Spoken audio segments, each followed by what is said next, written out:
여러분, 퀴즈 하나 내볼까요? 전 세계 전기차 생산의 60%를 차지하는 나라 어디일까요? 네, 중국입니다. 그런데 이 화려한 성적표 뒤에 숨겨진 진실을 아시나요, 여러분?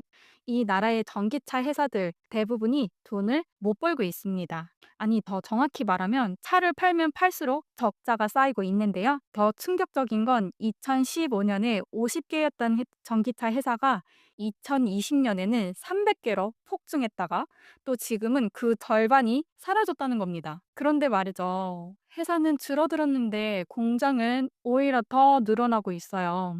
이게 대체 어떻게 가능한 일일까요? 오늘은 중국 전기차 산업이 직면한 거대한 역설, 그 속을 파헤쳐 보겠습니다. 일단 숫자부터 정확히 짚어보겠습니다. 2023년 중국의 전기차 생산 능력 연간 4천만 대입니다. 아니, 그런데 실제로 팔린 거는 950만 대, 그러니까 25%도 안 된다는 거죠. 이게 무슨 의미냐면은 공장 4개 중 3개가 사실상 놀고 있다는 얘기예요. 팔리지 않은 차들은 어디에 있을까요? 거대한 주차장에 산처럼 쌓여 있습니다. 그럼 당연한 질문이 나오겠죠. 왜 이렇게 되었을까?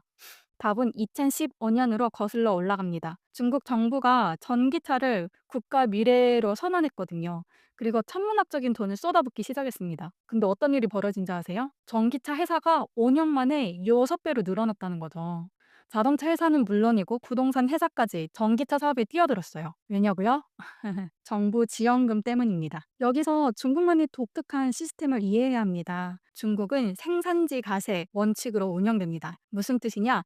공장이 어디 있느냐에 따라 그 지역 정부가 세금을 가져간다는 거예요. 그래서 지방정부 입장에서는 무슨 수를 써서라도 공장을 유지해야 합니다. 게다가 지방 관료들의 승진은 GDP 성장률로 결정되거든요. 상상해 보세요. 당신이 어느 성의 당석이라고요. 근데 승진하려면은 GDP를 올려야 하는데 가장 빠른 방법이 대형 공장을 유지하는 거죠.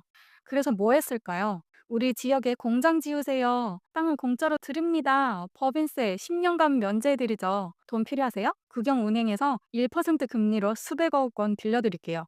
아, 그리고 정착 지원금으로 현금 수백억 더 드리겠습니다. 이렇게 하는 거죠. 전기차 회사 입장에서는 거절할 이유가 없죠. 남의 돈으로 공장을 짓는 건데요. 산시성, 허베이성, 강등성, 수찬성, 중국 모든 지역이 이 경쟁에 뛰어들었습니다. 여기서 문제가 뭘까요? 아무도 소비자가 실제로 차를 얼마나 살까라는 질문을 하지 않았다는 겁니다. 그럼 실제로 돈은 얼마나 버는지 볼까요? 세계 1위 BYD 2023년 영업이익률은 5%입니다. 테슬라는 10%를 넘었는데 말이죠. 그것도 정부 보조금 포함해서 5%예요. 순수하게 차 팔아서 번 돈은 거의 없다는 얘기인 거죠. 1위가 이 정도면 나머지는 어떨까요? 중국판 테슬라를 꿈꿨던 NIO는 혁신적인 배터리 교환 방식으로 전 세계 투자자들의 관심을 받았죠. 그런데 창업 이후 단 한 해도 흑자를 낸 적이 없습니다. 2024년 한 해 손실만 2조 원입니다. 차를 팔면 팔수록 적자가 늘어나는데 왜 계속 팔까요? 여기서 좀비 기업이라는 개념이 등장합니다. 이미 죽었어야 했던 기업인데 인위적으로 살려두는 기업인 거죠. 누가 살렸냐고요? 지방정부와 국영은행입니다. 논리는 간단합니다. 만약 자기 지역의 전기차 회사가 망하면 어떻게 될까요? 수만 명이 일자리를 잃습니다. 또 지역 경제가 무너집니다. 그리고 가장 중요한 건 그 지역의 당석 이익에 정치 생명이 끝난다는 거예요.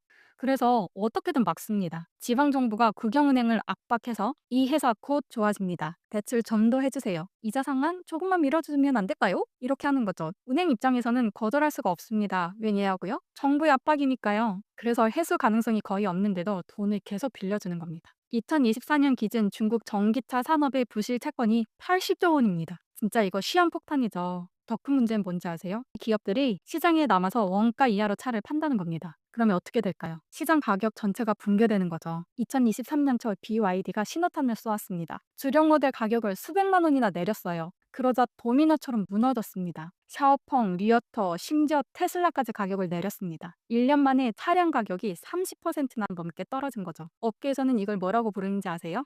누가 더 오래 피를 흘리며 버티는지 겨루는 게임이라고 합니다. 배터리는 어떨까요? 세계 시장 37%를 차지한 CAT의 영업이익률이 8%입니다. 한국 배터리 회사들보단 낮아요. 1위가 이 정도면 2, 3위는 말할 것도 없겠죠?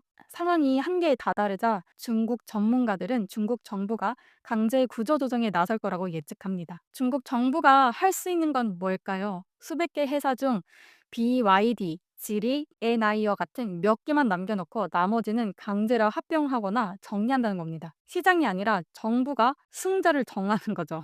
그런데 여기서 질문이 생깁니다. 정부가 시장보다 더 똑똑할까요? 역사를 보면 답이 나옵니다. 1980년대 일본 정부가 반도체 산업에 막대한 돈을 쏟아부었죠. 결과는 한국과 대만이 밀렸습니다. 소련은 중공업에 모든 걸 걸었다가 시스템 자체가 무너졌고요. 그럼 중국차 산업의 미래는 어떻게 될까요? 현실적으로 첫 번째와 두 번째가 섞인 형태가 될 가능성이 높습니다. 몇몇 기업은 살아남겠지만 처음 기대했던 것만큼의 지배력을 갖추긴 힘들 거예요. 결국 중국은 생산량으로 1위를 유지했지만 프리미엄 브랜드나 기술 혁신 면에서 여전히 서구 기업들을 따라잡지 못할 가능성이 큽니다. 핵심 질문으로 돌아가 보겠습니다. 지금 중국 혼란이 성장통일까요? 아니면 시스템의 근본적인 결함이 드러난 걸까요? 제 생각은 후자입니다. 시장의 원리를 무시하고 정치적 논리로 자원을 배분한 대가는 생각보다 큽니다. 그리고 이건 단기간에 해결될 문제가 아니에요. 중국 정부는 이 시련을 거쳐 더 강해질 거라고 말합니다. 하지만 뿌리 깊은 구조적 모순은 쉽게 사라지지 않습니다. 앞으로 결정할 변수는 두 가지입니다.